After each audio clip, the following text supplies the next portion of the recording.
পেটৰ তাৰণাত বহিৰাজ্যলৈ গৈ সন্ধানহীন মেৰাপানীৰ এজন ব্যক্তি। মেৰাপানীৰ ২ নং নৱজ্যোতি গাঁৱৰ পিটি বৰা নামৰ ব্যক্তিগৰাকী সন্ধানহীন। জানিব পৰা মতে যোৱা শুক্ৰবাৰে ২ নং নৱজ্যোতি গাঁৱৰ পিটি বৰাই স্থানীয় কেইজনমান লোকৰ সৈতে বাংগালুৰুত কাম কৰিবলৈ গৈছিল। সোমবাৰে বিয়লি ভাগত বাংগালুৰু পাইছিলগৈ। নিশাৰ ভাগত বজাৰ কৰিবলৈ অকলে ওলাই গৈছিল পিটি বৰা। বজাৰলৈ বুলি ওলাই যোৱা পিটি বৰা দুপৰ নিশালৈকে ঘূৰি নহাত লগৰীয়া কেইজনে ফোন কৰে যদিও ফোন ৰিচিভ নকৰাত পিটি বৰাৰ ঘৰত খবৰ দিয়ে। লগৰীয়া কেইজনে বিচাৰ কোচাৰ কৰে যদিও কোনো সম্ভেদ লাভ নকৰাত পৰিয়ালটোত শোকৰ ছাঁ পৰিছে। তাতে সমগ্ৰ ঘটনাৰ সন্দৰ্ভত পৰিয়ালৰ লোকে মেৰাপানী থানাত নিৰুদ্দেশ সম্পৰ্কীয় এজাহাৰ দাখিল কৰিছে। যদি কোনো লোকে ব্যক্তিগৰাকীৰ সম্ভেদ লাভ কৰে তেন্তে স্থানীয় আৰক্ষীক অৱগত কৰিবলৈ অনুৰোধ জনাইছে।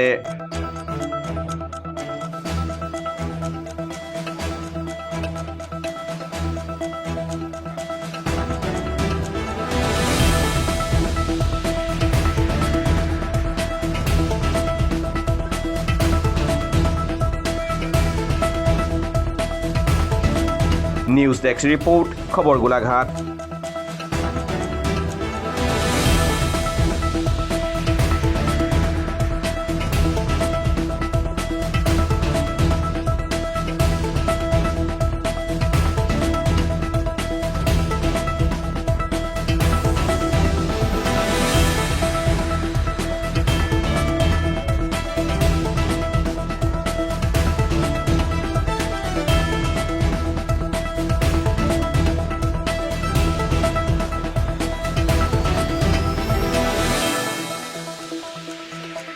কোবাই গৈছিলে 20 তাৰিখ গৈ পিনে নি সোমবাৰে পাইছিলেগৈ 4টা বজাত। সোমবাৰে 4টা বজাত পাই পিনে নি গা পা ধুৱাই মেলি সিহঁতি লগত যোৱা কেইজনে ল'লে। গা পা ধুৱাই পিছত যেনিবা আকৌ ভিতৰলৈ এনেকৈ পঠিয়াই দিওঁতে আকৌ গুচি আহিলোঁ বুলি কৈছে।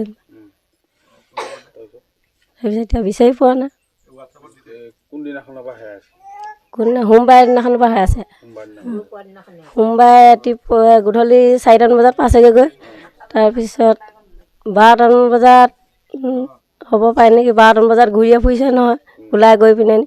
এতিয়া বিচাৰি নাপালে আৰু লগৰকেইজনে ফোনটো ৰিচিভ নকৰিলে। তেওঁ যদি ৰিচিভ কৰিলে নি তেতিয়াও পালেহেঁতেন। ফোনটো ৰিচিভ নকৰিলে। ফোনটো চুইচ অফ নহয়, ফোনটো লাগিয়ে আছিলে, খালি ৰিচিভ নকৰিলে। ৰিচিভ কৰা হেঁতেনে বিচাৰি পালেহেঁতেন। নামটো কি আছিল? পিটি বৰা। 2 নং নৱজ্যোতি। থানা মেৰাপানী। থানালৈ গৈছিলোঁ। ইয়াৰ পৰা লিখি কৰি পিনি তাত পঠিয়াই দিছে। লগত মৌচুম গগৈ আৰু লগৰ বাকীকেইজনৰ নামটো এতিয়া ঘৰৰ ওচৰৰে যেনিবা, খালি ভালকৈ নামকেইটা চিনি নাপাওঁ।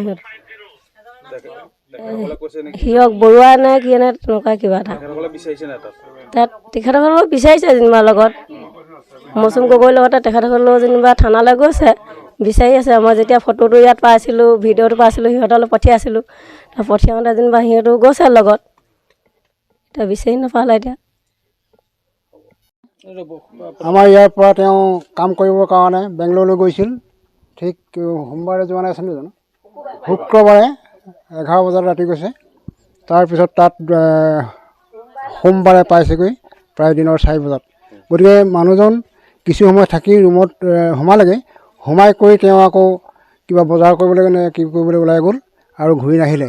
সেয়ে কোনো ব্যক্তিয়ে যদি তেখেতৰ সম্পূৰ্ণ ডিটেইলছ হেৰিবিলাক দিয়া হৈছে থানাত, যিটো আমাৰ এই বেংগলোৰ যিটো কমলাগুডু পুলিচ ষ্টেচনত দিয়া হৈছে, তেখেতলোকে যদি বিচাৰ খোচাৰ কৰি পায় তেন্তে অতি সোনকালে তেখেতক উদ্ধাৰ কৰি এই দুখীয়া পৰিয়ালটোৰ কাৰণে তেখেতক ঘূৰাই দিয়াৰ আমাৰ থানালৈও ব্যৱস্থা কৰে যেন, ইয়াকে ক'লোঁ মই।